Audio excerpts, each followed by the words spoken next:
What's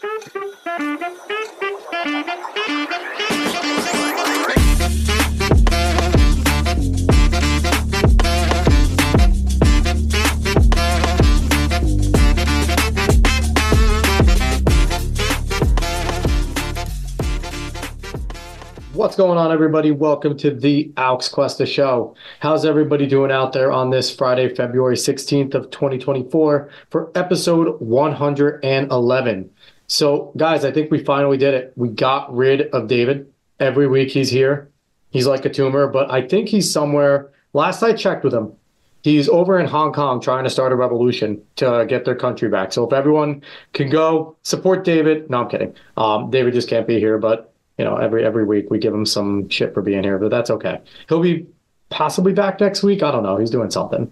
But we have a great episode this week. Before we get going, give us a like, share, follow, subscribe, rate us 5 stars, Spotify and iTunes. Spread this word of mouth. Go look for us on the socials at the Alex Cuesta Show. Just want to talk quickly about last week's show. We had a fun show.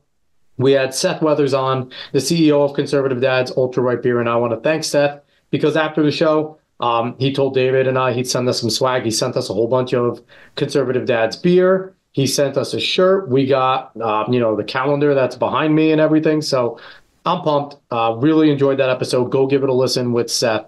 But this week, I'm pumped for a different reason because this person I have on is a congressional candidate, and he's running in our home state, Jersey, where you all know David and I are from. And it's even closer because he's actually running in the district where my mother, Adele, grew up. So I'm excited to have on Billy Prempeh. He is a U.S. Air Force veteran and first-generation American Republican candidate for New York District 9. What's going on, Billy? It's a pleasure to be here. Thanks for having me, brother. Yeah, I'm pumped. And, and I've seen you before because I've seen you made a whole bunch of YouTube videos and over on, Twix, people are featuring a lot of things that you're saying. And it's just exciting to finally get you on. And I'm happy to see that you're running, but I want to ask, what's gotten into you? Why the hell are you running as a Republican in such a deep blue state like Jersey?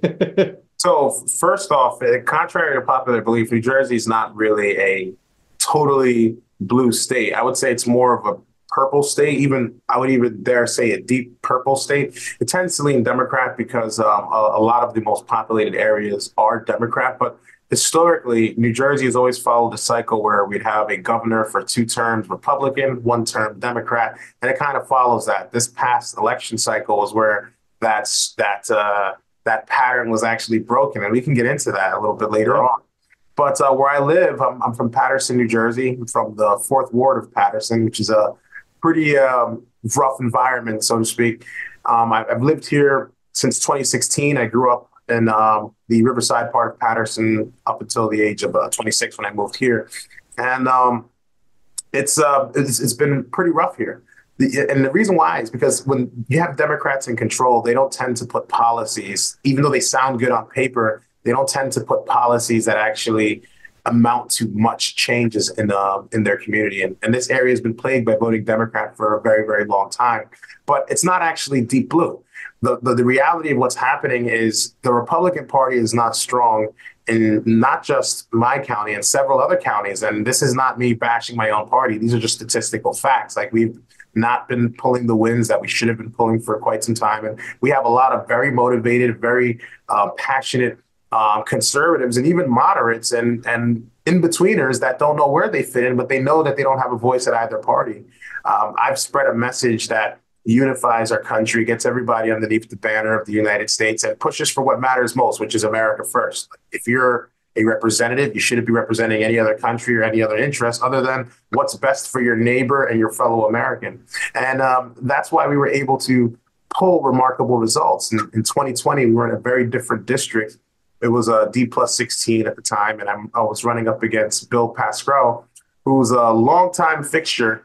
Since 87, since a year before I was born, that's when Bill Pascrell got in. Oh, yeah. Well, he actually got into Congress in 1997, but he's been in politics since 1987. Yeah, so he's been in politics for longer than you and I both have been alive. Yep. So this is a guy who's been a lifelong politician. He got into politics in his mid-50s, very well seasoned. He's a household name. And a lot of people vote for him purely out of muscle memory. And at some point, I'm sure his policies were good and they did have some positive benefit. But as it stands today, this guy is 87 years old. He has no idea the See, problems that the you're modern nicer than me. face. You're nicer than me because I don't ever see where he could have a positive benefit because I've said to people, I talk to a lot of people and they're like, this is a different Democrat Party. And I'm like, no, it's not. There's always been leftist pulling the string there, right? There's been some moderates and Yeah. they've talked better and some of them have convinced people that they care. But one of the things I said is the reason why your Nancy Pelosi's and your those like older Democrats didn't like the squad, they were pushing too quickly. Yeah. That's my theory. They made them kind of go full bore socialism mode where Bernie was always the crazy, but they were doing a slow march towards trying to get collectivism. Then you have the squad coming in going, you're not doing enough. And now what do we see with the party? Those same people that were moving slow are now full on board. Let's make it fully collectivist. So you're a lot nicer than me. I believe that they have never, ever at once had like theories that were good. The reason why I say that, and this is not to get on the pro Pascal train, because we all know that Basement Bill is no fan of mine, nor am I a fan of his. But just being honest here, like I actually have analyzed his voting record and I've followed it over the years. I noticed that there was a sudden shift around the time of 2014, 2016. And that also translates at the same time that Donald Trump came in. A lot of people got the Trump derangement syndrome. Yep. And their policies started to shift from what was best for the people and more so towards pushing a singular agenda. I mean, there were things he's done that were great for police officers, for firefighters, and he kept certain things intact. At this point, his only focus is to take down Donald Trump. He has no regard to dealing with how this generation is going to handle the student loan crisis or the inflation that's crippling average Americans, where many have to work multiple jobs. He'll go out and tell people a tone-deaf statement and say, look, we have the best economy ever. More people have jobs than ever, when in reality, people are working more than one job. Like those numbers are not accurate with what we see today. Nope. So the job participation rate is definitely more accurate than the actual unemployment rate because one person is participating in the jobs. Just because they have multiple jobs doesn't mean that it's multiple people working in those jobs. So it's definitely a better metric to go with. And so I want to ask you, so what is your plan there to go back at it? Because you had a good showing in 2020 with very little support, and we all know in the blue states, our Republican parties, we got to get behind them. I'm a member of my Republican committee over here, but I'll tell anyone, I dislike most Republicans. I'm a conservative. In order to get anything done, you got to work in the Republican Party because they're one of the bigger ones. How do you plan on convincing people? And the myth has been dispelled, I think, about the wealthy only supporting Republicans, right? Because good amount of your district is Bergen County. Bergen County is the wealthy part of New Jersey. There is a lot of money there. So what is your plan to kind of get those people back into the fold where it's like, let's start doing things correctly again. Let's start being responsible with money. Let's start supporting good cops and getting bad cops out of there. Like, I'm not a thin blue line, fully only supporter. Right. I love good cops. Bad cops, gotta go. Like, it's like anything else. Good cop would agree. yeah, all good cops would agree. The back house, 100%. There's not a single good cop that wouldn't agree with that. Yeah. So what's your plan to kind of get that myth back under control, get the wealthy back to liking the Republicans, right? So here's what the truth is. So first off, in my district in Bergen County, a large portion of the district, I'd say about 75% of the district is South Bergen, which is a lot of blue collar workers. Some of them Democrat, many of them Republican, and it leans either which way. Now, the thing about the blue collar workers is that they're dealing with the everyday, day-to-day struggles, just like everyone else. It's like, you can't get the rose-colored goggles and live on the benefits and completely be disconnected from the problems. They feel it just like we do, and a lot of them are starting to wake up. So when I ran this race, I knew that I wasn't going to get much from the party because the party cares about what helps them locally and amongst their friends and amongst the county. They don't really care about what's happening congressionally. And I'm pretty sure many of these chairs will tell you that to your face. Yep. And they don't want to challenge an established name like Bill Pascal or even get behind that. So I knew in 2020 that in order for me to win this race, I had to come up with the philosophy to win this, because I knew that I'm not going to be able to win this race by myself from within. I have to go outside and bring that support in and then go back outwards.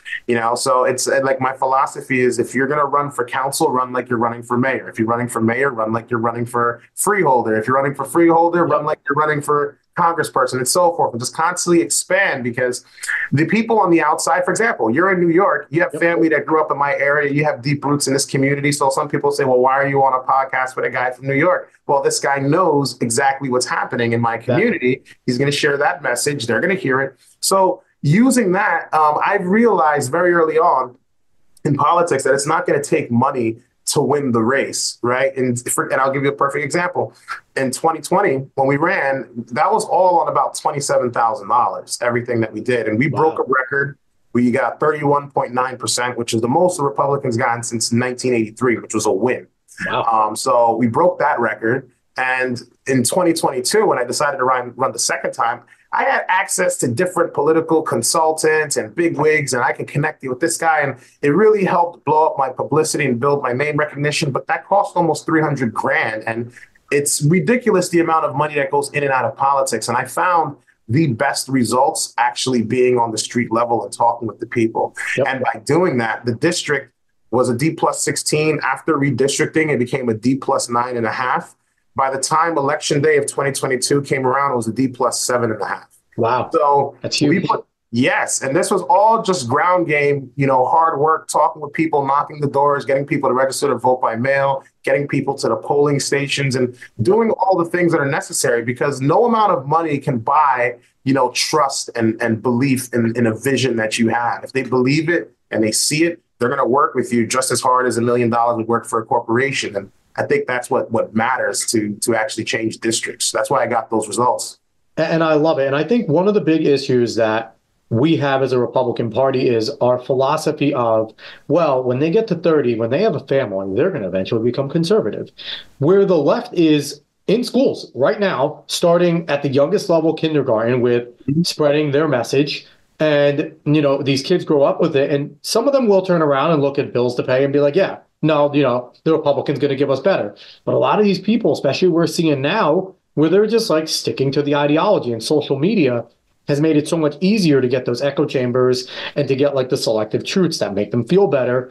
So one of the things I would love to see people running for running for office and even getting in is starting to get our message at a younger age, starting to get into the high schools and getting out with some of this leftist stuff. And I've heard a lot of people say, well, it's a waste of time because, they're not going to vote for us when they're young.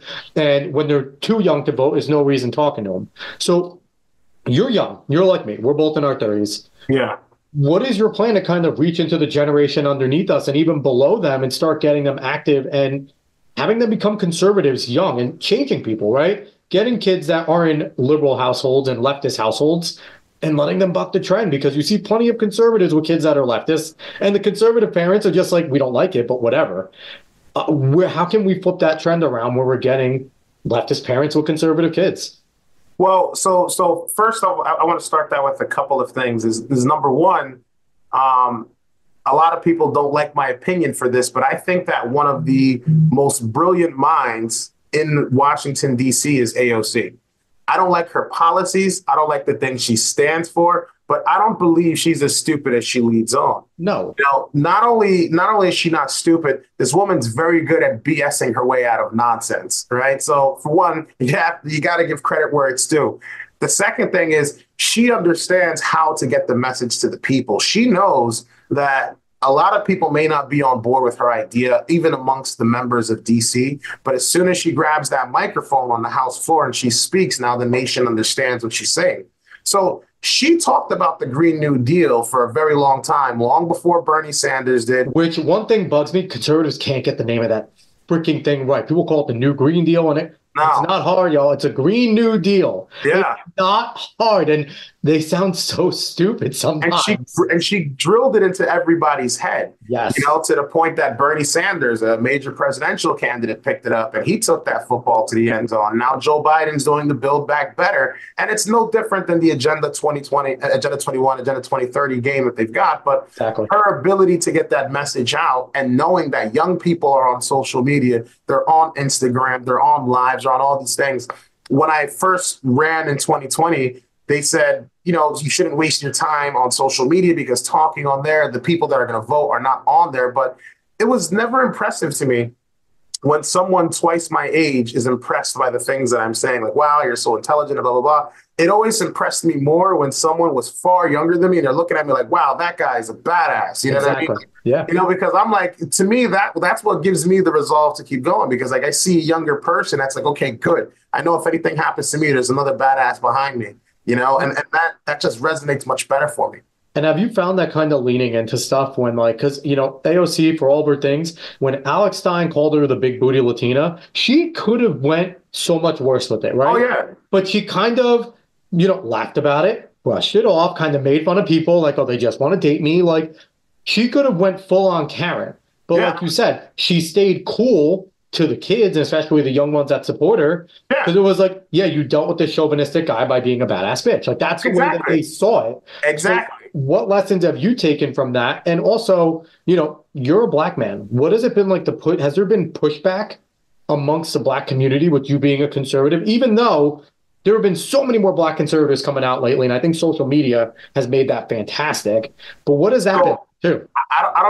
So I don't know if it's because I'm a 6'2", 260-pound guy. That helps. You know, I don't know if it's that, but like, I don't really encounter that in 2020 when I was a newcomer into politics and I was just getting in, and I'm out when we're in the Trump hat and I'm doing my thing. And because at the time it was unheard of for a Republican to run as hard as I was running. Like, I had the trucks, the banners, the parade, the noise, everything, you know. So for me to come out, no one in my community came at me that way. You know, I would knock doors in the hood with the Trump hat all the time. And in fact, they're intrigued more so because it's like, yo, there's a Republican at my front door and he looks like me. Like, you know, now I want to know what the hell are you doing here? And this dude's obviously hard because he's walking around in a Trump hat. Like, right, like, exactly. He don't play around. Like, exactly. It's like you got to give credit, like the same way I give credit where it's due for AOC, even though I don't respect it. It's like you got to give credit where it's like, this guy's got some balls to come in here like that, you know. So it's like, all right, let me hear him out. And the truth is,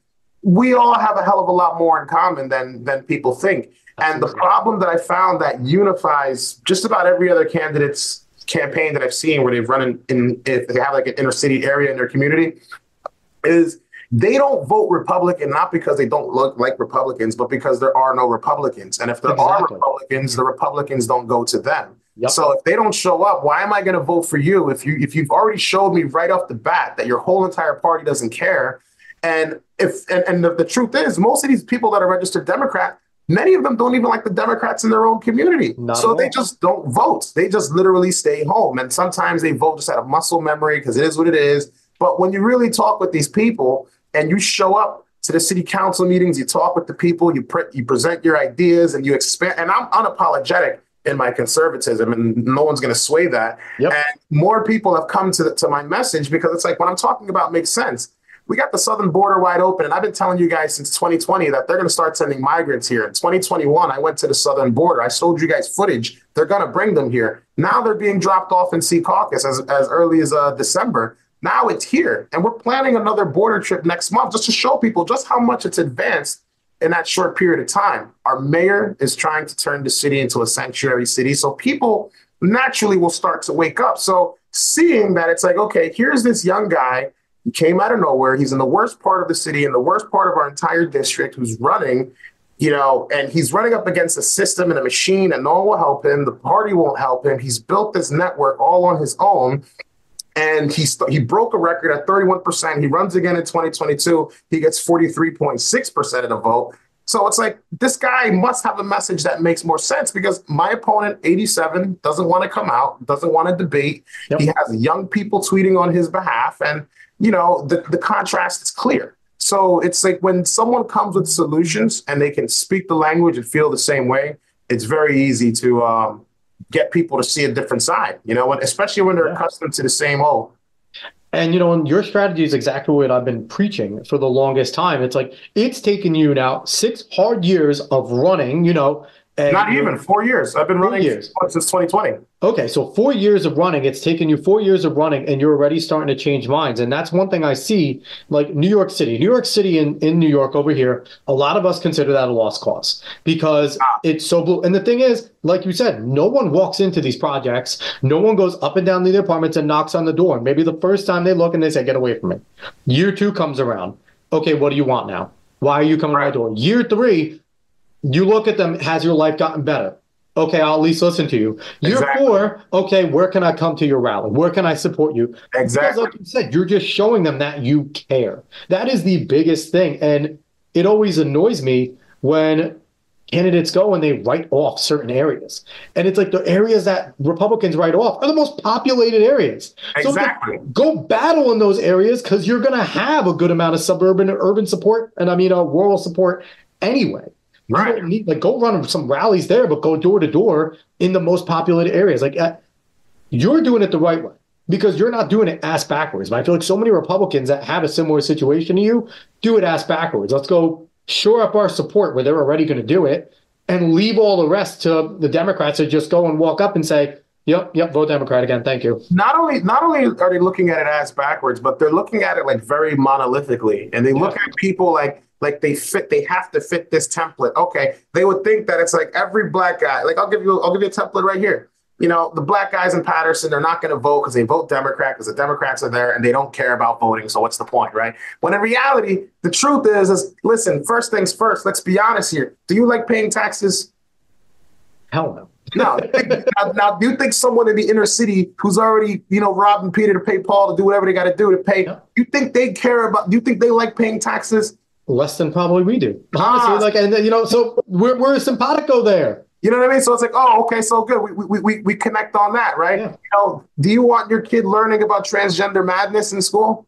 And here's the thing, and I have black friends. Hell no, they don't. More than most white people. Exactly my point. So that is very frowned upon in the black community. Don't be on the down low. That is not a good thing. Exactly my point. So it's like, so all the things I'm asking you are things that conservatives only believe or that white people believe. But the truth is they think the exact same way as you, just that no one's talking to them. So they're not going to be engaged because they know they're talking nonsense and I'm not going to have a seat at the table. So screw it. And you can go up to them and be like, listen, Democrats don't think you can get an ID.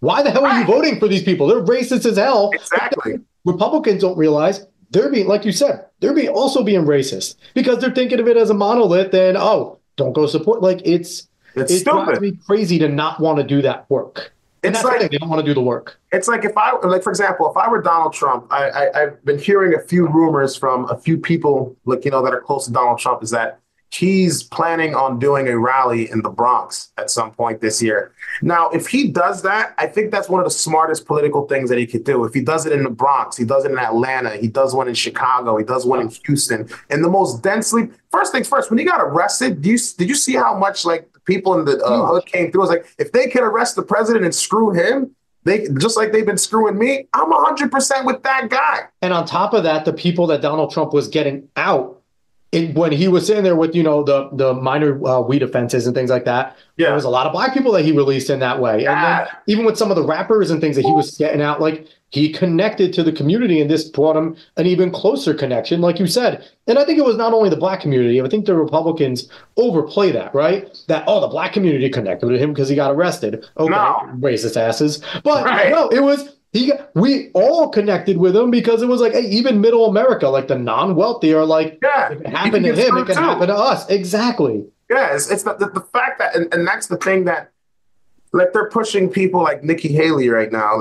Everybody wants the first female president. Sure, that'll be cool, I guess. The problem is, it's not about the fact that she's a woman. We need someone who can actually not want to kill the world. Right. Like for example, right. It's like, my biggest fear is this, and this is after being in the military and just seeing it. It's like, you're going to have to go head to head with, the leaders of Iran, of Kuwait, of North Korea, Saudi Arabia, right? Many of these countries who already don't look very highly on women. You have to be a very special kind of woman, to be able to put up with that kind of madness. And are you Margaret Thatcher?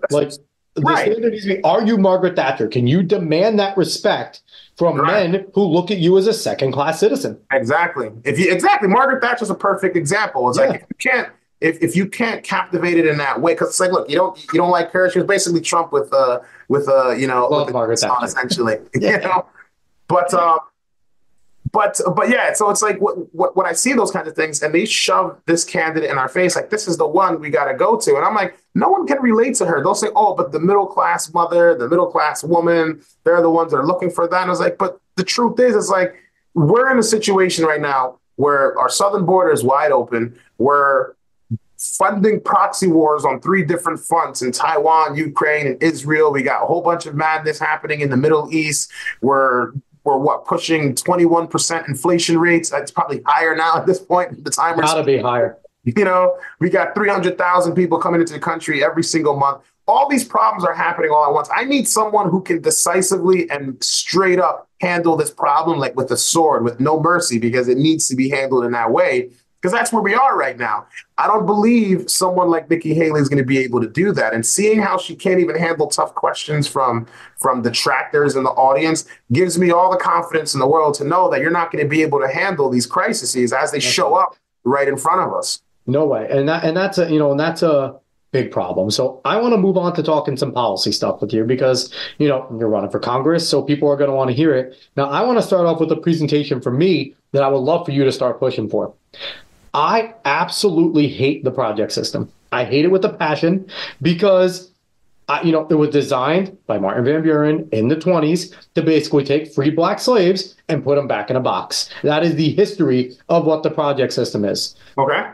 So can you start to dismantle it and start to make it, for me, again, I'm a conservative, I'm small government, but I would be down with making that something where it's temporary housing and a jobs program, where you could be there and if you go there, yeah, we'll give you a leg up. Here is a list of trades, businesses that we work with as the government. You can go get trained, go get paid. When you get a job, we'll help you get your first house. Get the hell out. Can you please figure out a way to policy that? Because I read your policy thing and you were really good about writing things out in bill form, which I love about your website. Thank you. So it's like these are things that I thought of, right? And the reason why I didn't include something like that is, so now that we're talking policy, this is a great time to bring this up. Is like, sure. I believe that if you're going to go into battle or if you're going to make any dire decision, you should have a roadmap and a plan to how you plan on accomplishing this, right? Yep. I realize that there are limits to the power that I have at a federal level in Congress, and then there's certain things that I can't affect at a state level. Yep. So a lot of these project programs, many of them receive funding through HUD and through federal funds, but a lot of these are controlled through the state and through local municipalities, which unfortunately I have no control over those kinds of things. Yep.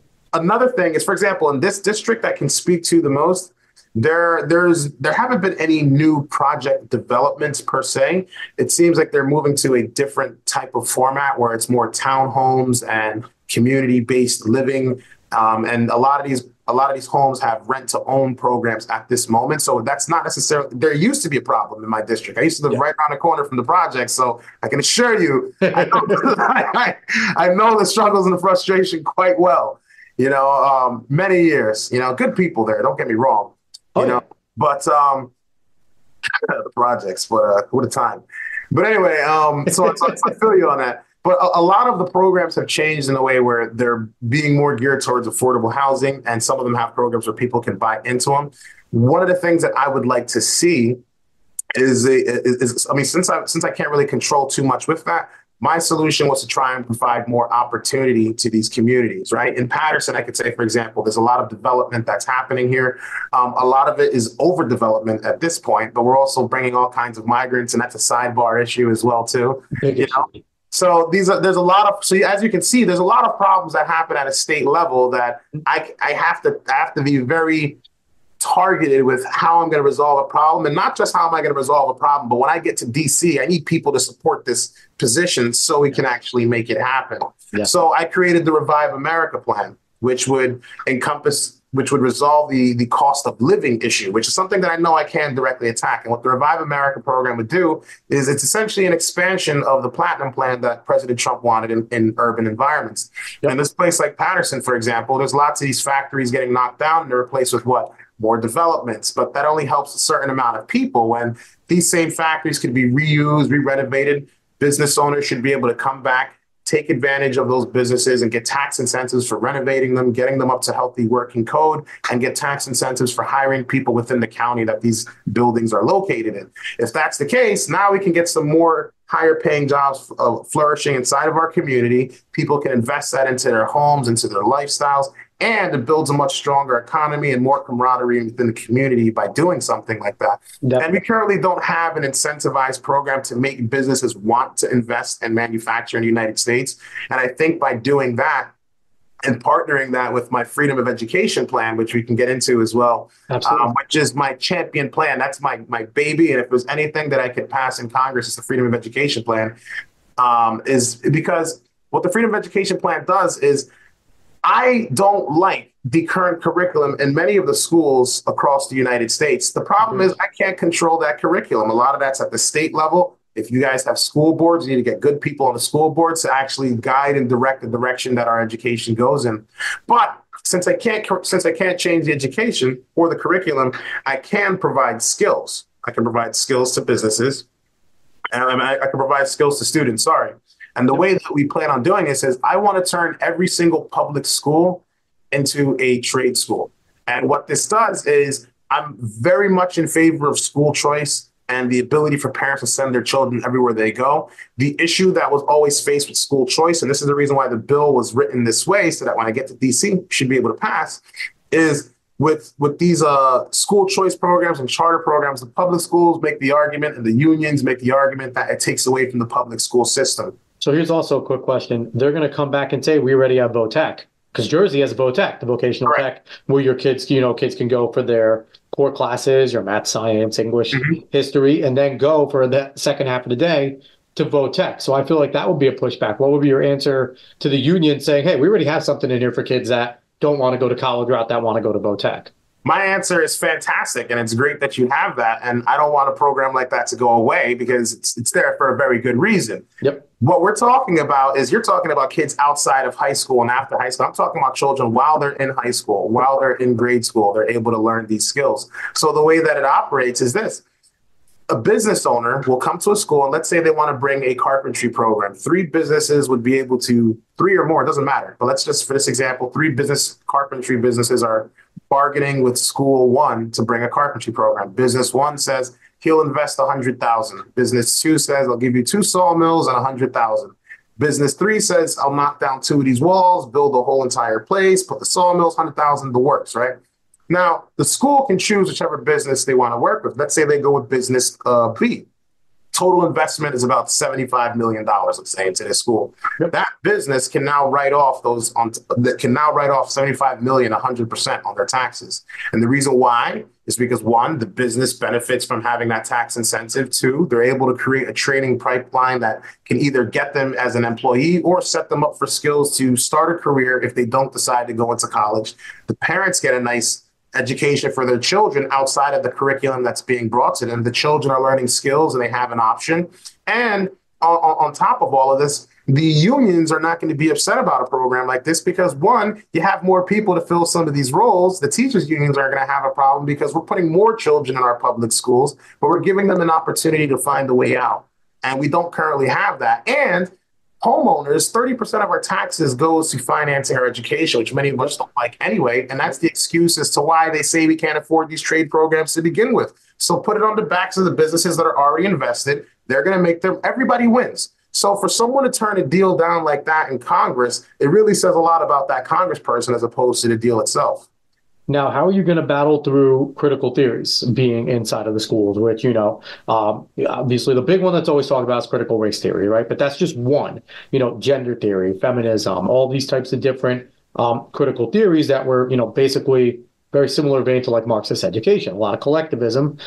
And the collectivists are not going to like your presentation because you're teaching independence. You're teaching a lot of individualism. Yes, it's community-based that you're giving a community company a job, but they don't look at that as community-based. They see that as, working for somebody, right? You're giving them your labor. You're giving that's capitalism.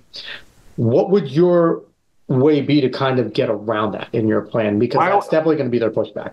My way around that is so first off, it's Marxism. Let's call it what it is. Like, absolutely. It's Marxism. My answer to that is like, now, Marxists, are they not for unions? Are they not for workers' rights? Are they not for people having the ability to control their own means to their own production? What better way to do that than to give children these skills to be able to control the means of their production, where they can work for someone or they can start something by themselves rather than being enslaved by debt? If you want to give the children a future, this is an option you have to give them. So it's like, if we want to play that role of we're going to be collectivists and this is working for someone else, no matter how you spin it, there's benefit on both ends. Now, I'll tell you this, the problem you're going to have with unions, I was in a construction union. They're going to see that using the time to teach students is taken away from their business. And here's why. Because they're going to say, hey, we already have apprentices. We have first year, second year, third year apprentices that need to learn. Mm-hmm. I'm not going to teach your high school kid because I want to get my apprentice to work. And I'm telling you right now, the guys in there are going to say, we're not doing this because it's taking food out of our mouths. It's taking food out of there. And that's the way the union people look at this type of stuff. So you'd be going a lot into the private sector. You'd be getting a lot of non-union workers to do that. And that's where you would live. And that's, again, it would run into an issue of schools are public domain, and public domain tends to keep union, right? So a lot of the union work goes to schools, even though schools bid out and go private as well. They go non-union. But it's just, I like your plan. I'm not saying your plan is bad. No, I understand. I'm just giving you all of the things that are going. And someone that I was an insulator in a union, and that's the way these guys think. I'm not going to go there and work and take a kid with me from the high school. Hell no. I'm going to take an apprentice so I can teach him. This kid's not going to come into my trade. This is taking food out of my union brother and sister's mouth. So that's something you're going to run up against. So in order to talk to these union bosses, how would you massage them with that? So first thing first, just like with immigration, I believe that people need to come into this country with merit. It has to be merit based. The same way I feel about the trades. It's like if someone has the willingness to want to learn how to do something, they shouldn't be prevented from doing that with a bunch of red tape. And I think unions are still going to be able to benefit from this, because while they still have apprentice programs, they have higher advanced programs, there's obviously a lot of things you can't fully teach to an 18-year-old child. If anything, and there's still room for this as well too, where at the end of their 18-year program, they could either get like some kind of time credit into an apprenticeship program, or they can transition into a union, or they can go right into the private sector. So it's like, no matter how you cut it, there's always a pipeline. And I think that should still be available if they choose to do that. I like that. And I feel like you will find some, because a lot of guys in the union are conservative. It's the AFL-CIO that's very liberal. It's the people that are heads of these unions that go and kiss up to the AFL-CIO that become super liberal. And then the liberals talk all sorts of nonsense about false shit they're going to do for them, and they barely pull up for it. So I like your plan. I think that you could win people over. So I want to get to basically two more policies. I love two more policies that you have. I want to talk about your term limits plan. I love it. It will probably go nowhere because these people love being corrupt politicians, but it is a breath of fresh air to have someone like yourself, someone already in like Matt Gaetz, Ro Khanna, who I don't agree on with everything, but Ro may be the most reasonable leftist in Congress right now, because, he had a thing with term limits as well. Your term limit plan is the 8-10-12 plan. What would it do, and why should we implement it? So so first things first, I hate hearing about term limits. I would say this and the freedom of education plan are my two interchangeable bread and butter policies. But I hate when people talk about term limits. And the reason why is because of how it's addressed. They say, well, for us to do this, we have to make a constitutional amendment, 2/3 of the Senate and the House. We got to get all this going on. And, right. They make it seem like it's impossible. And it's really not, because I believe that we can get Congress people to vote for this specific policy. It's about how the policy is going to be written. Yep. Number one, with term limits, no one's going to do it because they say they'll vote themselves out of a job, right? So I'm already thinking this in mind. If I'm going to write this term limit plan, I need to be able to grandfather the existing Congress people into this plan. So if you sign this and you're part of the 119th Congress, it doesn't apply to you. The only way for you to lose your seat is to be voted out. Any congressperson that comes in the class of 120, then they're subject to the term limits. And I think that's fair. Everyone remains intact. There's no reason for anyone to feel fear. And this is something 70% of the country already wants. It's a win. It's a bipartisan win very easily. Yep. Now, the term limits plan doesn't just apply to the politician. It also applies to their staffers and everyone that was along with them. Once you extend that term and you've maxed out, you need to leave DC, just like all of your staffers need to leave DC. When Trump got into the White House and he had Obama staffers, they started cutting his legs. Same thing happened to Obama. You got Bush people that don't roll with you. So it stifles the movement of the country rather than allowing the country to immediately start moving as it should. Now, the term limits of 8 years for the president, 10 for Congress, and 12 for Senate, it doesn't have to be consecutive. It could be spread out throughout your lifetime, but you can do a maximum of 8, a maximum of 10, and a maximum of 12. And, in reality, that leaves someone, they could still be a career politician, right? You can get 12 in the Senate, 10 in the House, and 8 as a president. So you could in theory, 30 plus years, still be right around 30 years. So you can still get a lot if you're effective in that way. But there are very few people that have that cult of personality to be able to pull that off, right? Now, that's the good thing about that, though, is because for someone to be able to pull that off from Congress through Senate all the way to the president, you already have the pressure of the term limits on top of you, right? For you to get out at a certain period of time. Now that people know that there's a certain time frame of how long you can be in office, let's say your first 2 years are abysmal, people already have an idea of what direction the rest of the 10 years are going to go. I think because there's no cap, no one really pays that much attention. The same way we got Governor Murphy, we can't stand him, but we're counting the clock until 2025 because we know as soon as that's there, he's out of there and we're free.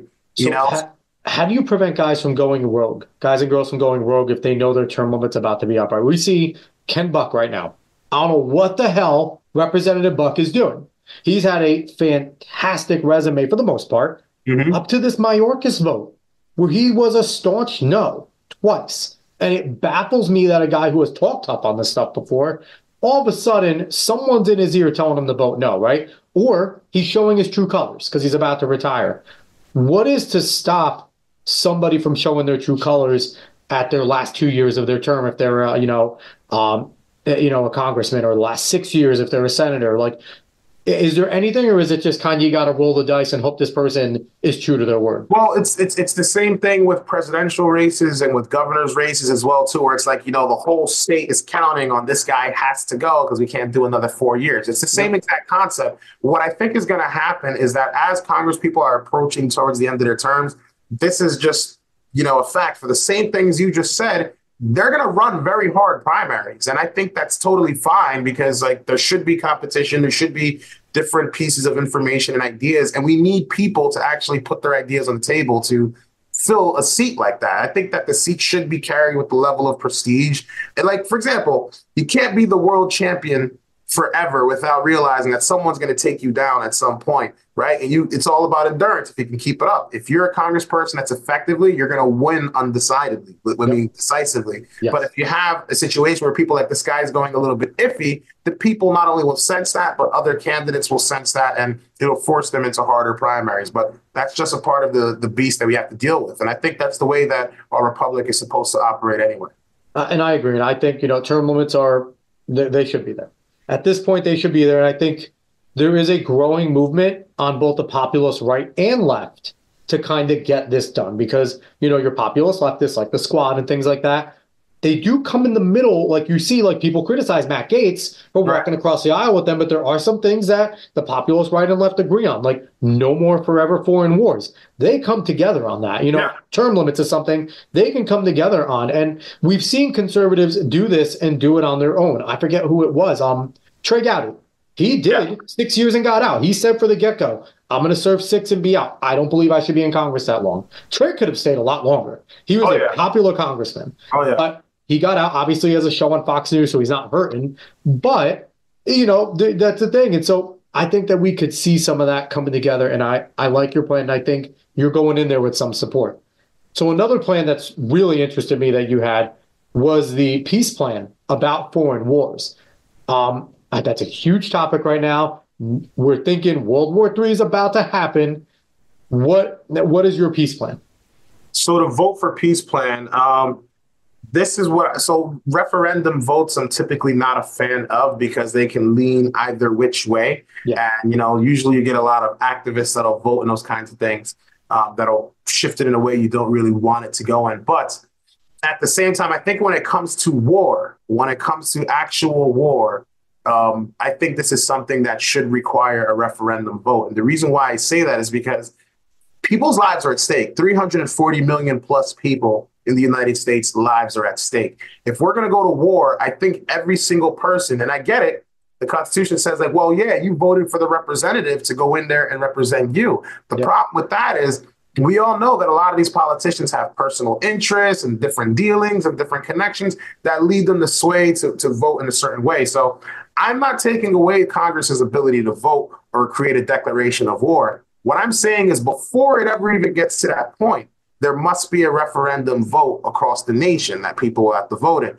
And when this happens, I believe that it should be declared a national holiday, just the same way that I believe that Election Day should be declared a national holiday. In these big, key, pressing moments where it's like, hey, do we nuke these guys or not? Or are we going to go to war? We're going to make a declaration of war. Should we continue to send funds to Iran or to Israel or to Pakistan or wherever these countries, if we're going to send money to these places, since it's our tax dollars that we've worked for, many of us are pacifists. I'm a Christian, for example. I understand war may be necessary at some points, but at the same time, it requires a lot of reason, rationale, logic, and thorough thinking before you make a decision to go and kill someone on the other side of the world, especially when many people don't understand the full ramifications of what's going on. There may be some political people that understand more so, but someone out on the street who's a tax-paying citizen who's going to have their dollars spent on these kinds of wars has a right to say, no, I don't want to go to war. They have a right to say that because it's the same thing with abortion with me. Like, I don't want my money going to finance Planned Parenthood and go, you want to go and kill babies? I'm 100% against that. But if you want to donate to that organization and you guys are using your charitable donations to do that, fine. Not a single dime in tax dollars should go to that. Agreed. Right? This is your prerogative. And the same thing with this war. If you want to go and donate to the war in Ukraine or donate to any of these military efforts around the world, it's your prerogative to go and donate and do that. But you shouldn't force us to spend our money. And Congress shouldn't make decisions to go and drop bombs and put 345 million people's lives as collateral to secure these kinds of wars, right? If we say yes, it goes to Congress, then Congress decides and up the president and the standard plan. So that's the Vote for Peace plan. It's a small safeguard that I believe will keep us away from potential war. Now, this is in the event that there has not been an attack on the United States. No one in America has been hurt. Now, in the event that there's been an attack and there's a terrorist attack here, obviously that rule gets suspended. It's absolutely gloves are off. You just hit us. But if it's like, hey, they're saber rattling over there, this is what's going on, they just hit our ally, this is what's going on, we need to decide how we're going to move forward here. Definitely. So in that plan, would they have to wait until a national election is scheduled? Or can the president go on from the Oval Office and say, I believe that we need to go do this. This is X, Y, Z.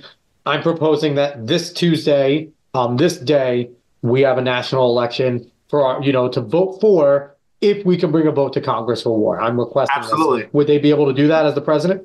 Absolutely, and I think that that's necessary, and I think that people should be given the accommodations to actually make that vote. And I think on election day it should be the same thing as well too. Like only on and whether that's the government giving some kind of tax write-off or tax break for businesses for the account for lost time or whatever the case may be.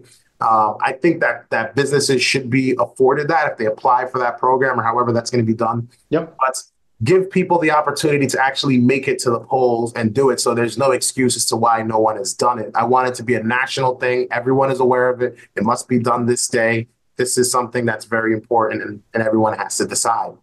So I want to shift to something a little different. We talked about the border, but I first want to start with legal immigration and legal immigrants, because I work in a job. I teach people how to drive now. I'm a driving instructor on top of doing this podcast. I deal with a lot of, immigrants, people that have the working papers. They're here legally. One of the biggest complaints I get from a lot of them is, I'm a doctor in my country. I can't do that here. I had a person that hooked up central air in my house. Great guy, older guy. He was a physicist in his country, in Georgia. He can't do it here. We always talk at the Republican Party that we want merit-based people. We want skilled workers to come over here. But then I talk to people like that, and where's the ability to allow them to use these skills? Would you think of proposing a bill at some point where we could present, get the biggest minds in these fields and present a difficult aptitude test to allow these immigrants with skills to come over here, take that test, and if they pass it, you're good. We recognize you as a physicist here, because my thing is, if Joe Schmo over in Uzbekistan is a physicist and has a breakthrough. As a Uzbekistani physicist, everyone in the world's going to acknowledge it, right? Oh yeah, They're going to peer review it. But because that guy steps on American soil and becomes an American citizen, all of a sudden his whole physics degree in Uzbekistan goes out the window, and he now has to start working, most of the time jobs that are blue collar instead of something where he has an extreme skill in. Would that be something that you would consider? So it's funny that you bring that up because my family are Ghanaian immigrants. They're from Ghana, and there's something that's going on in Ghana that's been happening since about 2018 called the Year of the Return. And what they're doing is, Ghana was a country where a lot of slaves came through and went to the United States. Many parts of Africa came through there, right? Yeah. So what they're doing is they've created a program where many Americans here in the United States, if you're a Black American here, you can get Ghanaian citizenship and you can get access to all these different kinds of programs. And the logic is very smart because ever since they started a program like that, Ghana has also advanced in several different sectors because now you've got foreign income coming into the country. Yep. You've got foreign American, Western trained individuals that are coming with their information and their technology and their skills and their assets, and you're helping to build Africa. So I believe the exact same thing should happen in the United States. It's ridiculous that someone could have tremendous skill and it goes to waste and they're a pauper flipping pancakes when this guy could be saving millions of lives with just a little tiny breakthrough, So I agree with that 100%. Like if someone wants to come into this country and you are a doctor and you have the skills, I think the test will confirm if you really are a doctor or not. So I think that's very fair to do. Yeah, and it should be difficult, and it should be something where if you're someone and you fail it, it's not go away. It's okay. These are now or course recommendations. Like here's what we recommend. These are the things you should look into. These are, this is where you're weak on. We can recommend these courses over at a university. Like here you go. Like, because I feel like we should be helping these people, and then that would make more skilled people want to come here even more. Absolutely. Because then they'll be like, okay, I can go do my job in America. I can get a better life. I can live a safer life while also doing what I trained at university for in my country. Absolutely. And I think I think that's the type of immigration that I'm 100% for. Absolutely. You came in the right way. You put your hand on the Bible. You became a citizen. You waved the flag. You came in like everyone else. You're doing it the right way. You respect our laws. You're not being a jerk. And you have skills to offer our country and to offer your family, and you want to have that American dream. Hell fucking yeah, get behind that guy for sure. Like I think that's something that we should be promoting, because when we have a system where we're promoting, oh, we'll give you a free cell phone, a gift card, $500, new haircut, new fade, you get nice Nikes, we'll put you in the Roosevelt in New York City. Come on, you know what I mean? It's like, do I really want to be? You're better off staying a doctor in Uzbekistan. You know what I'm saying? At that point, because now you're competing with people that don't have the same caliber or of understanding or aptitude as you do. Yeah. So I'm 100% on board with that. In fact, you gave me something to think about, because like that, I think that's something I want to add to my my immigration platform. So I really like that concept. Call it the Cuesta immigration plan. No, you don't have to. That sounds good. Sounds good. Maybe one day if I run for Congress, we'll work together. We'll do it together. But yeah, no, that's definitely, because my thing is, as a conservative, I've absorb conservative talk radio and things like that. I am so tired of just hearing politicians saying we want merit. And it's like, no, you don't, because you don't give them the ability to use it. So, I would love to. That's exactly how I think. It's like, I don't like rhetoric. I need a solution to the rhetoric. Exactly. So I love that. So are there any other policies that you want to bring up now here that I haven't mentioned that you think is important for people to hear? So one policy that we didn't really get into that I think is important to share is the blockchain ballot plan. Now, this is that's interesting.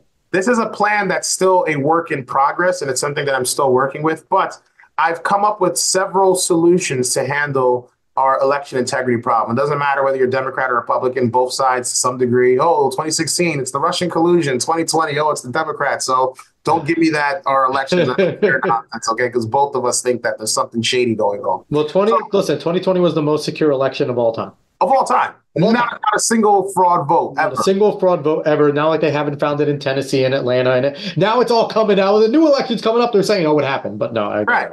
Exactly. So what the blockchain ballot plan is, first off, are you familiar with how the blockchain works and how it operates? I have an idea. My dad messes with it a little bit, but I've never. So blockchain is typically, and I was going to ask you this, blockchain typically deals with Bitcoin, Ethereum, and a lot of your cryptocurrencies. Right. And that's basically what it's known for. That's where I generally know it's for. It can be used as a very secure information only can be like read-only type of thing. You can't change it when it's in there. Right. How would you, for a layman like me, and I want to hear you explain this, I hear blockchain, I think Bitcoin, I think cryptocurrency.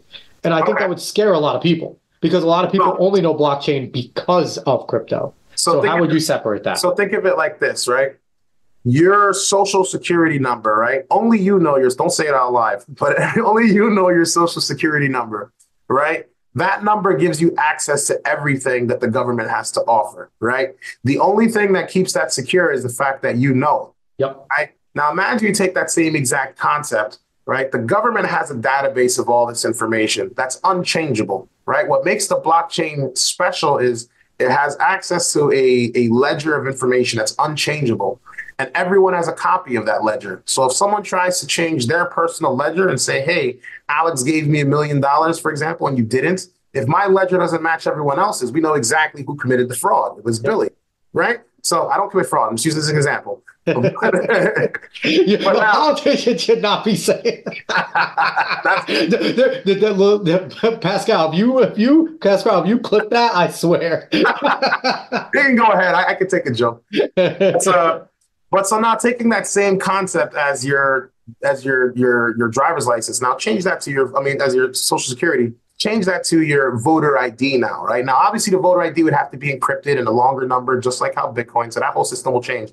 Yep. We already have a system called the DMV where everyone's got all of these. Everyone's got that. Yeah, but don't you know inner city black folk don't know where their DMV is, apparently, according to this? They have no idea. Well, listen, man, if we can give migrants $500 on gift cards, we can definitely spend $25 with every single American to get one of these cards, right? I agree. My parents in Africa, all right, and from as far back as the 1960s or 1950s, you can't even vote without a voter ID. And that's secondary to your state driver's license, your state license. And even with that, let's say you're not a citizen in Ghana and you try to vote. Like, let's say, oh, Alex wants to vote. Okay, Ghana, he needs to prove he's from Ghana. Well, how does he do that? He has to get 2 actual Ghanaians to go to a freaking judge and then sign an affidavit and swear to God that this guy's Ghanaian. And if he's not, all 3 of us are going to jail, right? So now you mean to tell me that they're more secure than we are in the United States? And there's people that live in the city, that live in the skyscrapers, that live in the villages, and they've all got one of these. I don't buy that nonsense that we can't do it, because we definitely can. Right. So you take that encrypted voter ID. Now you get that into your driver's license or your voter ID. Essentially, there's going to come a time where we're going to have probably real ID. Everyone's using the singular type of identification. And I hate that. I hate all that. I don't want any CBDCs. I do not want any digital IDs, because that is Billy and Alex. I heard your conversation. You're both conservative. No meat this week for you. You can't buy meat. You can't buy this. You can only get bread and grain and maybe some milk. That's all. I don't like any of that. I'm totally not with that as well, too. But in order for a system like this to work, it needs to be a public decentralized system, right? This has to be a public decentralized system because... So real quick, you went on Timcast before, right? Was Ian on the same show as you? Because Ian Crossland is all about exactly what you're talking about. I don't know if he was on that day. I don't recall. He is. You're barking right up Ian's alley. Yeah, because it's like... Now, if I go out and I vote, right, because I think everyone should have an ID when they go out and vote, you put that into the system, you put that into the card, or let's say you vote by mail, right? Because this is another thing, because even the blockchain ballot plan would still secure the vote by mail ballots, which I don't really like. But now, if you have a ballot printed, if they can print my name, my address, and all that, and put it in this fancy, intricate envelope, they can definitely encrypt it with my own identification and my own ID that I can only unlock with a number that I know. The same way that when you file your taxes, there's a number that you know to file your taxes, right? Everybody has to file their taxes. So I don't want to hear, oh, I forgot my PIN to vote. Okay. So how do you get everyone wants their tax refund. So don't give me that nonsense. It's absolutely possible, right? So if you're going to vote by mail, you have to actually associate that PIN with that ballot to send it in, and that's how it's verified, and that's registered to the blockchain, right?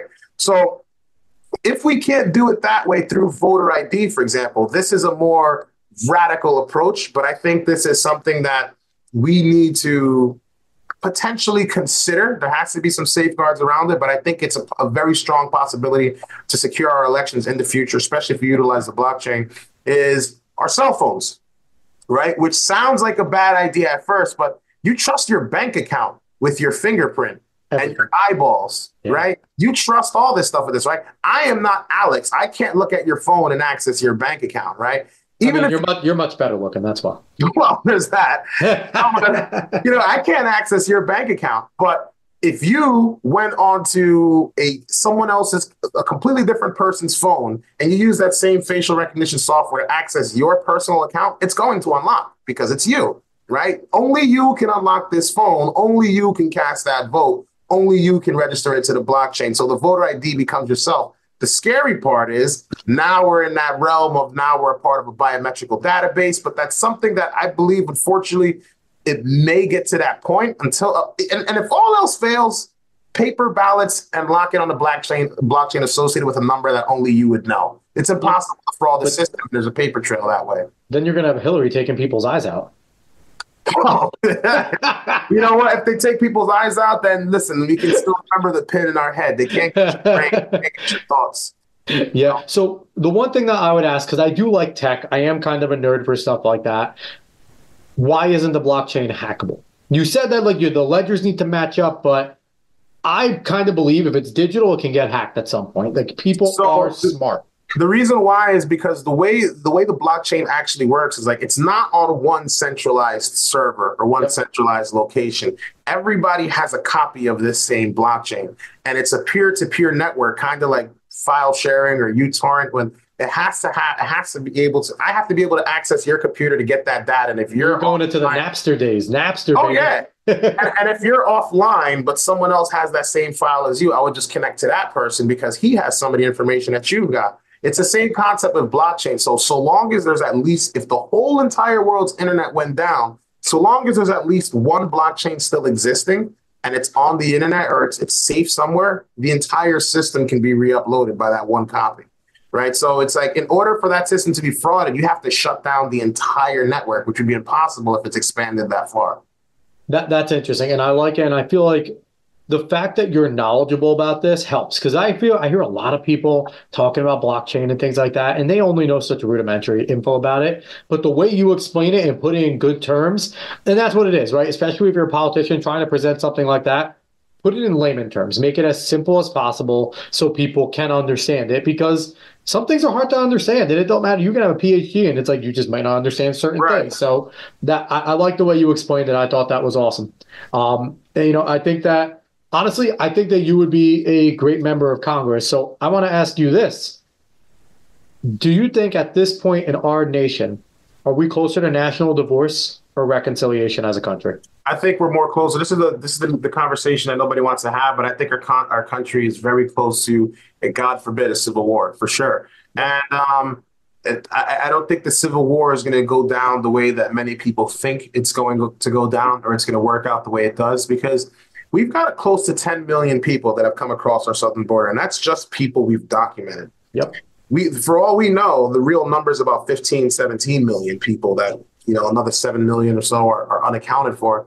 We don't know who these people are. We don't know what they're about. We don't know if they're waiting for that one critical moment to do that one critical attack. They're probably waiting for that one general guy to come across or that one trafficker or whoever to do that one, give them that one go ahead, and they'll do it. And we're at a point now where our federal government is now in a standoff with the state of Texas. 25 other states are now saying, no, this is ridiculous. We're going to stand with Texas. You have actual state. We haven't seen a situation like this since the early days of this nation. And here we are where this is happening now. And the thing that's scary about this is all it would take is one person throwing a rock at the other person and it is game over. There's a shot heard around the world that nobody wants to happen. But the scariest part about that is the average person who is disconnected and is unaware of what's actually going on. Many will resort to looting, will resort to bank runs and all kinds of chaos. And it'll probably be like that for maybe 2 or 3 weeks or maybe a couple of months. But then within that time frame, our enemies who also have a stake in taking from America, we owe a lot of people a lot of money and their economies are also failing too. So they got to come and collect that check. Because if we fall, they all fall. Now you got people coming into your country while you're fighting amongst your neighbor, and you're fighting amongst people that aren't your neighbor, but they're in your country illegally fighting you. And then you have our government fighting amongst one another. So I think it won't be a civil war. I think it'll be a complete implosion of our country if we don't, for one, get it back on the right track, restore our constitutional republic, and deport the people that have come in here the wrong way. And like I said, my family, we're immigrants. I'm a first generation American. My family are immigrants, but every single one of them, all 14 of them came into this country legally the right way. They all were in poverty. They all were struggling. They all had a hard time, but they did it the right way. If I go into Mexico and I try and do that, I'm getting locked up, bro. And I don't want to get locked up in Mexico. Absolutely. Yeah, I'm second generation. My grandparents, two of them came from Ecuador, two of them came off the boat from Italy. So I'm exactly same as you. Our family did it right. I had aunts and uncles and great aunts and great uncles that were immigrants. So it can be done. Now, I think that when we think of civil war too, I think a lot of people think of it the wrong way. They think that everyone's going to be at war. The reality is most people are going to go to work every day. Yeah. Most people are going to go, and then what they're going to do is they're going to look up on the screen and go, no, another skirmish in Seattle. The Union held off the separatists this time. Like, that's what it's going to be. Most people are just going to go to work. Yeah. And it's going to be such a weird time where you're just going to be like, oh, okay, now I got to pay $26 for that thing of eggs. That's what it's going to be. You're going to be hurting in terms of economically. But outside of that, most people aren't going to be fighting in the war. So how can you get something of this dire need across to people that we need to make a change when in reality, even when it's going on, politicians are going to be playing it and people are going to be like, well, I'm just paying more, but I'm fine. Like, I don't care about this stuff. It's going to blow over. How do you get them to realize how dire this situation is? Well, ideally, we never have to get to a situation where that's happening. And I think it's going to take firebrand type of politicians to get that job done. This, we have to be politically correct and take the higher road, and we got to be calm and remember we're conservatives. Nonsense, because that's what got us to this position to begin with. Liberals are going to push their policies no matter what you say or what you think, right? Conservatives are doing the exact same thing. They just do it 75% slower, and they create their own little roadblocks and amongst infighting. So they essentially become two birds of the same feather, just that one of the feathers is a little bit weaker than the other, but it's still the same freaking bird, So when I see those kind of things, we're going to need someone that's actually going to be able to get into Congress and say the things that need to be said without fear. And it's like I said about AOC, the most powerful thing in Congress, because there's going to be times where I'm going to go into Congress. Let's say I'm on a committee where I take the Freedom of Education plan, for example, and I'm not on the education committee. I'm on, let's say, national security, for example, right? The people that are on the education committee, they could rewrite that whole bill 7 which ways and be like, okay, we're going to give $7 billion to every school board president across the country and $15,000 to Uzbekistan. I don't know why we keep bringing up Uzbekistan, but we're going to give $15 billion to Uzbekistan, right? And we like Uzbekistan, by the way. We got nothing. Right, I don't got a problem with it. But then that bill comes to the House floor and all the Republicans shoot it down. And then they say, see, look, the Republicans can't work together. They shot down their own bill. So it's like these kinds of things happen in D.C. But I realize that if I get on that microphone, I can talk to the people, and the people are going to push the legislation so that they push their Congress people to push the legislation, and they'll get the message. The same way that nonsensical, stupid, demonic Green New Deal bill started with the silly bartender girl is now at the desk of the president under a different name. Yep. It's the same exact strategy. If I can tell the people en masse and I can break that message down to the people en masse, that will push the nation forward. And I think that's where the real power comes in, as being able to represent a portion of the nation. So I just want to ask you a few more things, and you've been awesome. You've been gracious with your time and everything, and I appreciate you staying on and jumping on. But just a few more things. So one thing I've noticed on X, and we all know Twix isn't reality, but it does have an impact, right? Christian nationalism is rising up, and it is a problem because I'm a Christian as well. I was raised Roman Catholic, but I'm just now more of a Christian. You said you were a Christian. But people are perverting the phrase Christian nationalism. And if you read what they actually are going for, they're saying that the Constitution is old and dry. We need to have, more of an authoritarian twinge. And then you have some very prominent conservative commentary. I think this maybe is a few months ago, talking about the positives of Franco. Of who? Of Franco, the fascist dictator from Spain. And how can you get in there and bring some sanity back, right? Because you're obviously more on the populist conservative right, like I am, more in the Trump area and things like that. Even though Trump is a Clinton Democrat, people need to all understand that. I like Donald Trump. I think Donald Trump has done great things, but he's not this uber conservative, right? He's no Rush Limbaugh.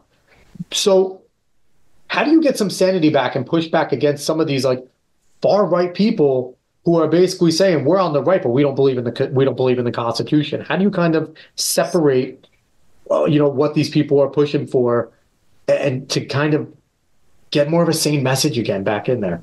Well, I've been around various different types of people in politics. I've been around people that are, still for the Confederacy and support the Confederacy. I've been around Proud Boys. I've been around, regular suit and tie Republicans. That's the first time I've ever heard that Christian nationalism is on the rise and scares me. Now, first off, I should also say for the record is that like I am very Christian, and it really, especially now at this phase of my life, it dictates a large portion of how I carry myself and how I make certain decisions. Secondly, I am conservative and I'm a Republican, but I am a nationalist. And I want to say that front center. That's not a word that I personally am afraid of. I know a lot of people are afraid of the nationalist word, but I think every single nation in the world should be nationalist. You should be proud of your nation. You should want your nation to thrive. You should care about the interests of your nation and push your nation to be the best.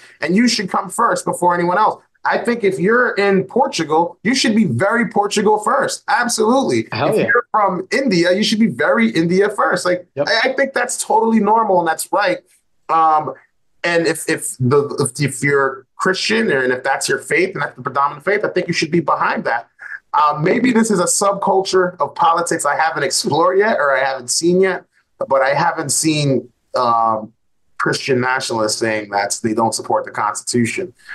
Even that, I didn't even know that was actually a term. I just happen to be Christian and a nationalist. Yes, Stephen Wolfe is an individual that's pulling in. A guy that I follow that's brought a lot of attention to this, I don't know, James Lindsay, who, he runs New Discourses and everything like that. And he brings a lot up about, a lot of the Marxism stuff going on in collectivism. He's kind of made it his life goal to just destroy collectivism in this country. Right. And he's a guy that I don't think we agree on much of policy. He was an Obama voter and things like that. He did vote for Trump, but overall, I think he's trying to do good things. So if you want, go listen to some of his New Discourses stuff on Christian nationalism, because he'll explain a lot better than what I can about what they're going for. So the last thing that I want to ask you, and I feel like this is one of the most important things, Republicans love to run, sound great, sound very conservative, say all the right things, and then get there and they become Lindsey Graham.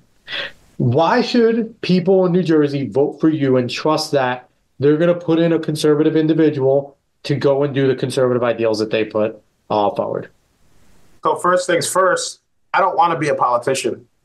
And some people are freaked out when I hear this. I don't want to be a politician. Not in a million years did I ever think I was going to be a politician. This is proof positive that I never thought I was going to be a politician. I said, you know what? I came out of the military. I'm going to grow my hair out. I'm going to do my thing. You don't really see politicians look like that. I'm going to live my life in a very different way. Yep. When I got into politics, it was after, several eye-opening events took place in my life. And, seeing the direction that our country, it actually changed, under President Trump by the time 2020 came around.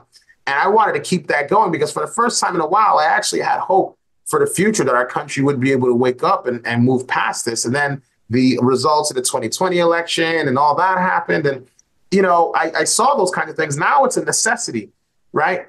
I myself will adhere to my 8-10-12 plan, even if I'm grandfathered into that bill, because I don't want to. I'm 34, okay? Yep. I'm not trying to be past 44 and I'm still in politics. That's ridiculous. There's a lot of the world to see. I want to throw my kids in the air and have fun and live my life. You know what I mean? You should be able to write legislation and live under the same policies that you've created. You shouldn't be isolated and protected by DC and your other bureaucratic friends because, you've got the connections. No. I want to return back to the people and live under these same exact things. And I don't intend on being there long. If I can get every single piece of legislation that I desire, or even if it's not my legislation per se, but it's in that same lens of, let's say school choice or opportunity zones, and those things get accomplished in my first year, I'm done. Because these are the things that I care about. And this is what people care about. I'm great. Because first off, if you're a politician and you've been in politics longer than 10 years and you haven't gotten anything accomplished, that means you're a failure. That means you're not an effective politician and you should not be there. You know, if you got term limits like that in place and you're hitting the goal every single time, people are going to keep you there until you max out, and you're going to have to find the next guy to do that. You know what I'm saying? So it's like, I want to create that same kind of culture. And I can't remember the congressman's name who recently just announced that he was going to retire, and he did about 8 years in 8 or 10 years in Congress. He's like, I'm done. Yeah. This was very recent that this just happened. And I think that's very honorable, and I think that's noble, and I think that's what you should do. You know, if the president does 8 years and he's done, he can't do any more, that's it. Go ride your horse off into the sunset and enjoy the country you created. You know, that's what you're supposed to do. So if their concerns is about sending me in and I'm doing the wrong thing, I welcome the criticism. I want the criticism. I need people to be on top of me, because if you're not on top of me, for one, I'll become like a Chris Christie, which is one of my biggest fears. I don't want to be a fat, delusional, disconnected grifter onto whoever he thinks is going to get him ahead.